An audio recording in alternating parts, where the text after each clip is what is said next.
to fix if a Spotify not responding error in Windows 11 and Windows 10. If you are also such type of message receive on your screen, a Spotify not responding, then to fix this issue, the first workaround is go to Windows search and type Windows security, open Windows security, choose firewall and network protection, choose allow an app through firewall and allow apps to communicate through Windows Defender firewall. Look for Spotify and make sure that both the private and public is duly checked. If not, click on change settings and make the check against both these options.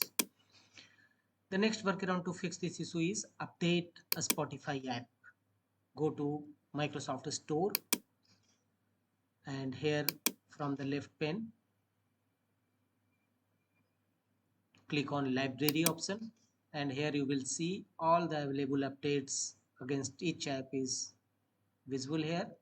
Simply go to a Spotify and if update available, install get updates of a Spotify and check a Spotify is not duly responding or not. If not, go to the next fixes, go to task manager and here under process tab look for a Spotify app and end processing tab.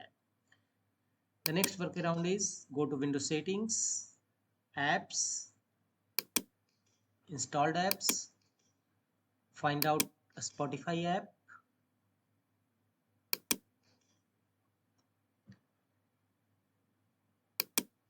and go to advanced option. Here background app permission, choose never. Thereafter if this app is not working right, first choose repair. If this app still is not working, then reset it. Otherwise uninstall a Spotify app and reinstall a Spotify.